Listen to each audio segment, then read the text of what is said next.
Hey folks, my name is RENE ENRIQUEZ and you are watching Uncensored. This is RENE ENRIQUEZ.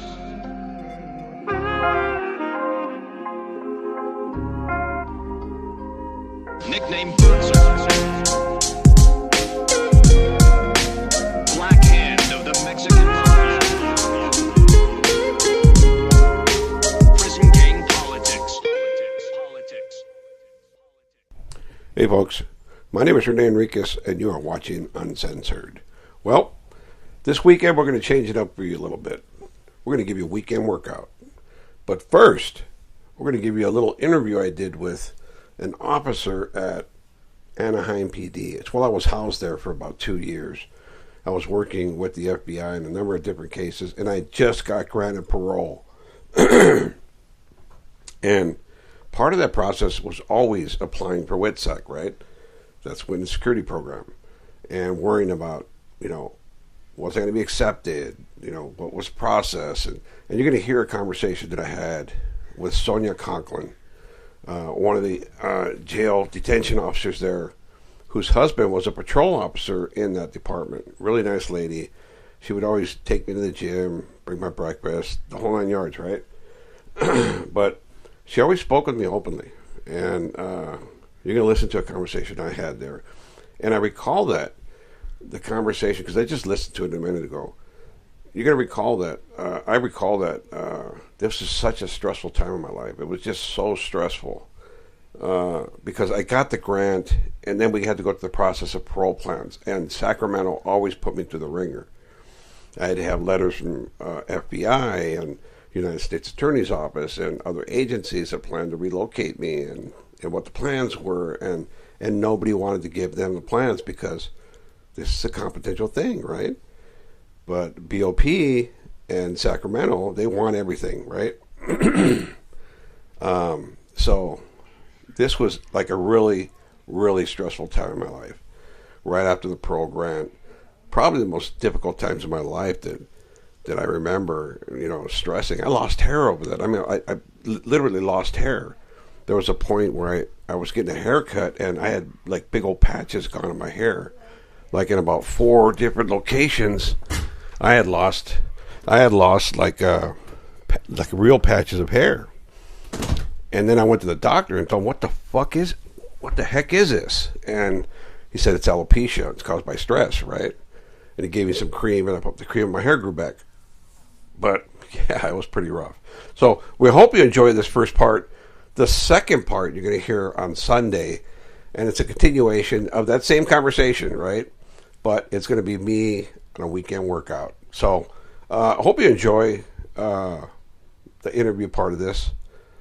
And just see another side, And we want to try something different because, Wiretap Weekend was getting a little stale. Let's change it up a little bit, folks. Just for you guys who are the weekend warriors. Thank you so much. Appreciate it. Appreciate your support always. And as always, let me remind you, we have merch on www.realreneenriquez.com. We have memberships on the channel, and we are so close to 50,000 subscribers. We're going to do a great celebration for that. We're going to have some giveaways and some other stuff. There's a variety of different ways to support the channel. The memberships, Patreon. We have RENE ENRIQUEZ Uncensored on Patreon, and we put up content there that's unedited. Some of the stuff we can't put here on YouTube, we put it up there. And there's simply watching the video in its entirety. So, I hope you do watch the videos. When you turn it on, don't turn it off. Don't come back and watch it later. Even if you have to come back and watch it later, let the video run through. It enhances our watch time. You can leave a comment, thumbs up. You can hype the video. Hyping is all important to videos. With that said, folks, I'll let you hear the interview. Peace out.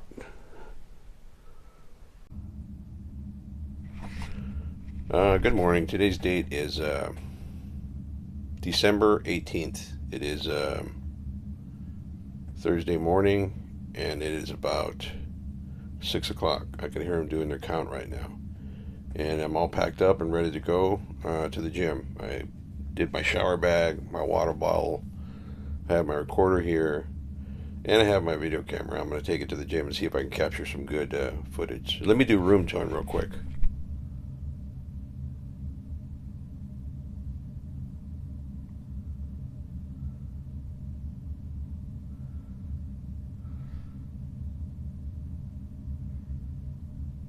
That's basically the normal sound I hear all night, all day. Is that constant humming from the air conditioning system and the heating system. It's basically in all facilities you hear that almost industrial sound. It's not the kind of sound you hear at home, but there's also the electronic hum of ballasts from fluorescent lights. So I'm in my cell. I got up this morning. I usually get up about 5 every morning, and I had coffee and I was figuring out my day. And it's been a few days since I went and rode the exercise cycle in the gym, and I want to go get a good sweat today, so burn off a little stress. Actually, it's been since I made up my mind not to worry about the WITSEC thing. I just reflected on it. I mean, I was thinking about the whole situation in its totality. WITSEC, relocation by CDC, or some other method that law enforcement will take some measures to protect me when I get out. And I think if it's not WITSEC, it's going to be, I guess, deficient. You know, the CDC and the local agencies I work with, they don't have the resources to relocate me and protect me. Once you're out there, and that's it. And local relocation is basically they move you to the next county and that's it. So, you know, it taken so much energy from me. In fact, I have quite a few recordings here where I'm documenting my thoughts in this process, where I discuss this issue, and I see it's just draining me of energy. It's draining me of focus, and there's nothing I can do to control it. I came to that realization that I can't influence the decision of the mucky mucks up at DC, or, you know, the administrators at FBI headquarters, or the United States Attorney. I can't do those things. I don't have any power over that, and quite frankly, I have very little influence or juice with the FBI. The reality is, to the FBI, I was a source, I was utilized, my job is done. And that's the way it works. That's the way the FBI works. That's the way all agencies work. And it's nothing personal. It's nothing that they have against me. That's just the way it works. They sign you, they use you. When your job is done, you're finished.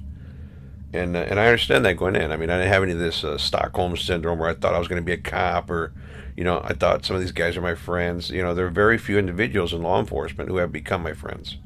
So I'm not under any delusions or illusions that, you know, this is going to lead to some job in law enforcement. I'm really not.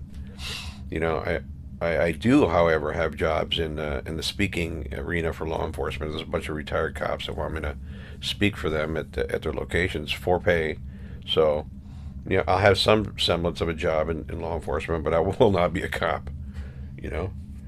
So, but I realized after going through all this stuff that, you know, it was just draining me of energy. I mean, the entirety of this situation is so monumental for us. I mean, for my wife and I, and the handlers, it had become overwhelming, literally overwhelming. And I was losing sleep. My wife was losing sleep. She was crying. We were stressed out. We were becoming angry. I found myself becoming angry at handlers for you know, not fixing it, you know, and I can't do that. I can't get to the position where I'm blaming people because things aren't happening. I can't waste my energy on that. And I lost focus of the fact that I had received parole. You know, it had become all these other things. What am I going to do for work? What if they don't change my identity? What if this? What if that? And I had lost complete focus. They're doing count right now. I had lost focus of the fact that I was granted parole. And I do not want to lose that focus. You know, that's the big blessing here. Good morning, Mrs. Conklin. Good morning. You want to shower later? Can we do gym? Yeah, you want to do this? Is it open right now? Yeah? Okay. Let's go do it. All right, I'm going to go to the gym.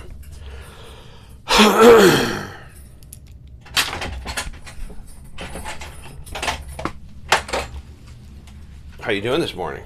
I'm good. How are you? Oh, another day. I was just recording my thoughts about getting so caught up about the WITSEC application and all that other stuff, and getting so stressed out that I lost focus on the true blessing that I got parole. You know? Oh, really? I've been stressing my wife and I out. We Trying trying to prepare trying to for all those predict. changes. Oh my The God! Changes? I Yeah, said stranges. the strange changes. I've been doing that a lot lately. My words aren't coming out right. So what it is that we're doing the WITSEC application, and they're saying, "Oh, you might not get into WITSEC." That means I go get my identity changed and all that stuff, right? So the FBI is saying, "Well, you might not get in because some guys at DC are saying that they might not want to let you in, and there's no recourse for me to get in, right?" Oh. But local authorities have identity reassignment. They can do some things, right? And CDC is saying they're going to make some special accommodations. Stay in California. They said they could send me out of state, any state I want to go to. They'll give me a lump of cash. Is Are they- like this about the same? About the same, but WITSEC is like the complete erasal of your past. Okay, so Your you criminal history's gone, everything. Okay. And state is not like that. It's like you're still the same guy. They could probably do a name change and give you some money to relocate. Okay. So I'm really not looking for the handout. I really just want so I could be anonymous and live somewhere where they can't find me. Mm-hmm. You know, I could just change my name and live in Los Angeles, and I think I'll be okay. Mm-hmm. So they're working on it. You know, they're working on it. And my wife and I have become so focused on this. You know, And your wife was willing to do it. she's willing to do it to She's some given extent. up a lot. She is willing. Yeah, it's so stressful for her. I bet. You know, and then they're hitting her up for documents like birth certificates, marriage certificates, this and that. She says, "Look, this is not my job. I have a job. I have kids. I have a home." Uh-huh. And she just told me to tell these people not to contact me anymore. I don't want to hear from them. So, and then I finally realized I says, you know what? I'm stressing out over this stuff that I cannot control. Whether they accept me or don't accept me, we're losing sight of the fact that we received the biggest blessing in our lives. I got paroled after 25 years. And I was talking about that right here because I'm gonna probably do another book. I'm gonna probably do another book. I want to capture everybody's little character, everybody's little thoughts. I remember the other day you told me, you says when she had become insecure, she said oh, she had become insecure. She says it's your job to make her feel secure. Remember? Yeah. What do you think my biggest challenge would be when I get out? Not losing focus of who you are now. Yeah, not regressing, huh? Yeah. And take baby steps because there's going to be so much going on that you haven't thought of with the pace, the noise, demands and desires, what personal family members want from you, Mm-hmm. the tugging and pulling, and then your own tugging and pulling on what to go. I think, and you mentioned that you were going to do it anyways, is something to give for yourself. If that's counseling, a certain workout, a diet, meditation, something that is always going to be yours every day, that's a cleansing, whatever that is that works for you, and do that every day. So you have a chance to bring yourself back and say, who am I? What do I want in life? Who am I now? And I will not change. Because it's about you. First priority is you. Once you take care of you, you can take care of wife, kids, and everything else, and not lose your focus. That is damn good advice. And you know, it's like I told you, I want to go to It's counseling. a lot of work. Yeah, it's not going to be easy. Constant, everyday work. I don't want to be under any illusions to think that I'm just going to jump out there, jump right in the mainstream and be able to do it. There's so many things, like just like you said, the noises. Mm-hmm. All I hear every day are certain sounds, and I did some recordings on this. I hear the train every day. I hear the fireworks every night. I hear the vent, Mm-hmm. and I hear once in a while crazy inmates screaming. Those are my And you can predict them to always happen. yes. Now you're going to go into an environment with there's no consistency. And you know how the noises, they frighten me? Mm-hmm. You know, when you walk up and then Yeah. Mm-hmm. I wonder how that's going to be if I'm in a supermarket and somebody walks up and I jump, you know, they're going to say, dude, are you tripping? Mm-hmm. You know, all these things I'm going to have to get in my head, like, okay, this is different. This is a different environment. It's not controlled. You don't have to ask to go pee. You don't have to ask to do this. You don't have to ask to do that. So And you got to think, what's the best way to put myself back into that? Remember I said maybe a vacation, just you and your wife? Mm-hmm. And the reason I say that is just for all those things. If you guys were able to go in seclusion of just, let's take care of each other. You said it, she has been your rock, the one that's always been there for you, who's done everything for you. If she's willing to go in segregation for you. You guys went off somewhere, and I'm thinking a quiet vacation, Maine, something quiet, a little nice home, nice scenery. You guys get to focus on just each other. No phone calls, no demands from family members. I think that's going to be the biggest thing. You know, kids and all that stuff.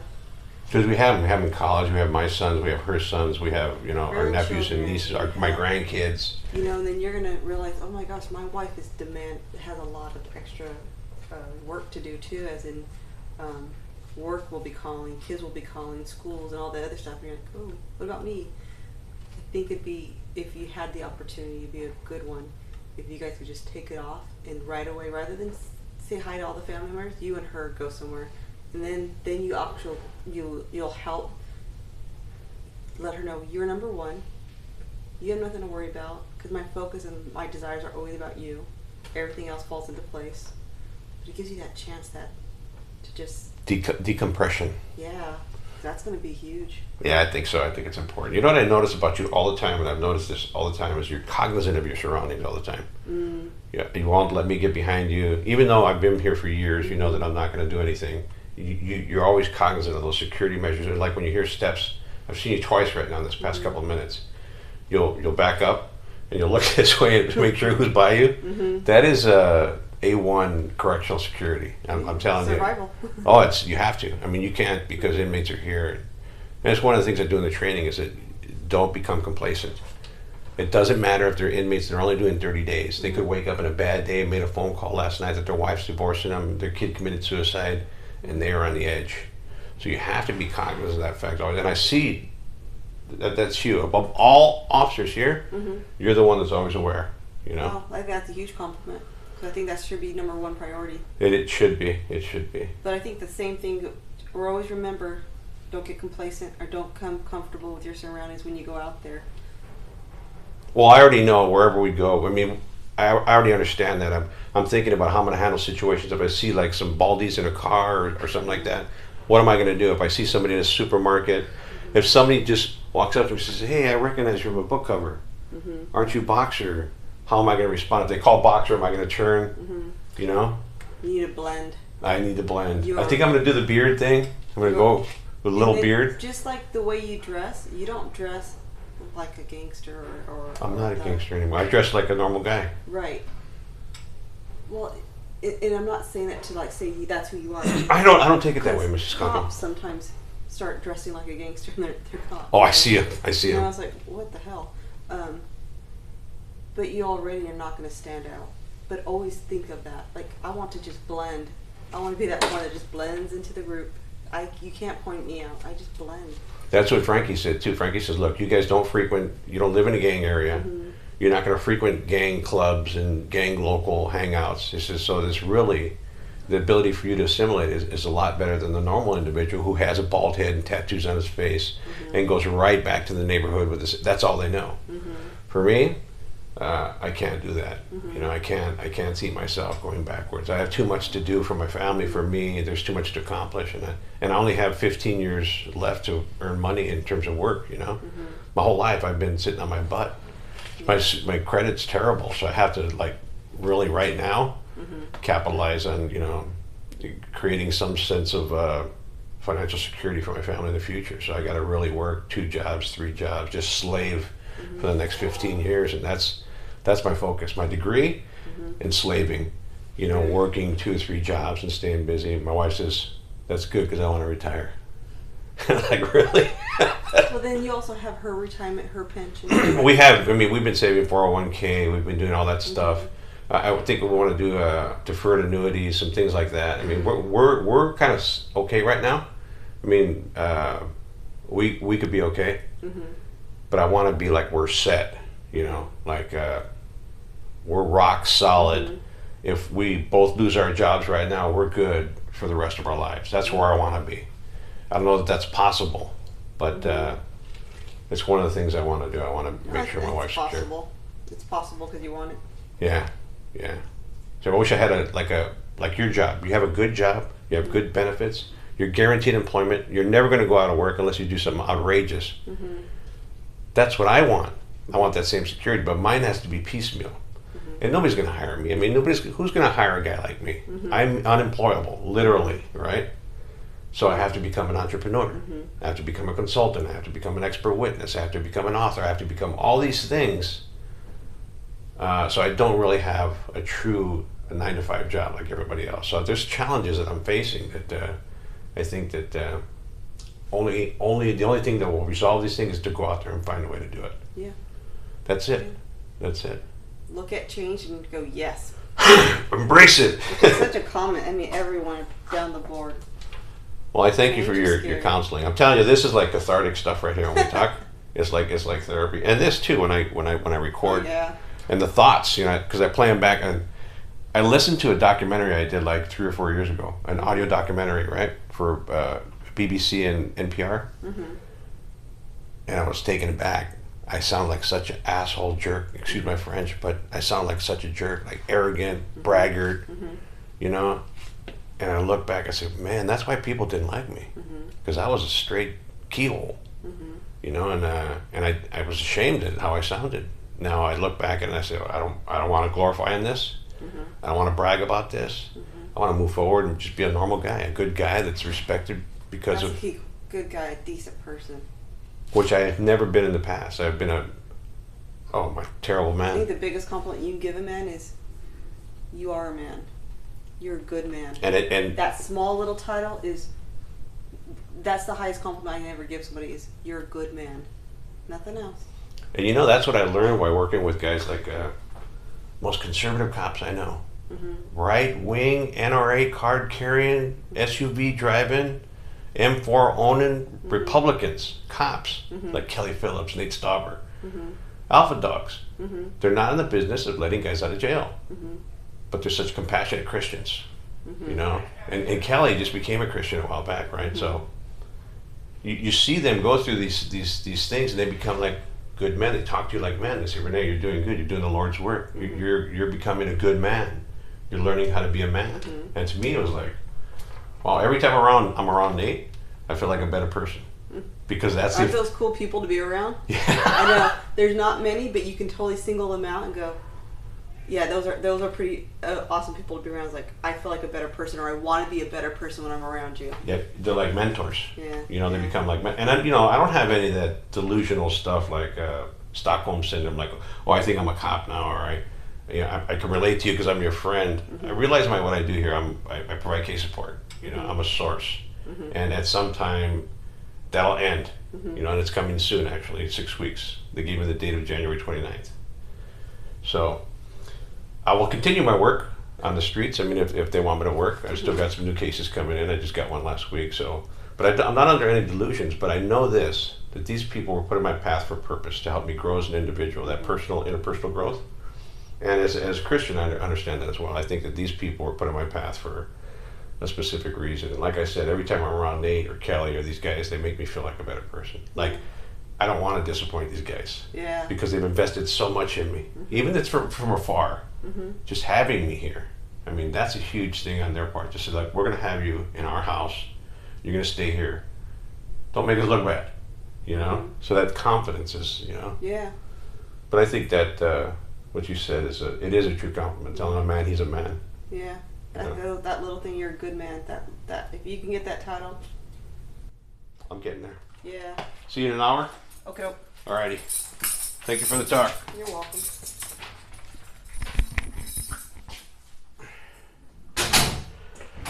Alrighty, I'm in the gym now, and that was Mrs. Sonia Conklin. She's my jailer. She's probably one of the nicest ones here. And I'm locked in the gym now. I'm going to see if I can get a little video so you can see what the gym is about.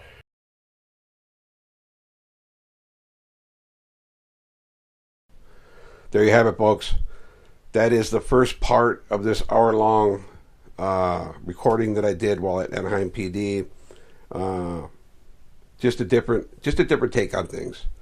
A different take on things. There's nothing about the mob in this interview. There's nothing like that at all. It's just me and my daily routine. Because a lot of people ask, what was your daily routine in prison? So you're seeing it now.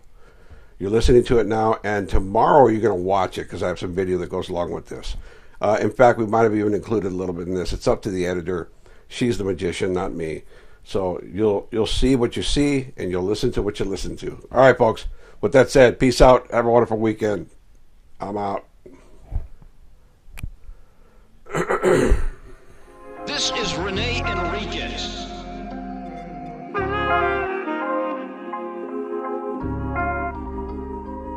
Nickname Bootser.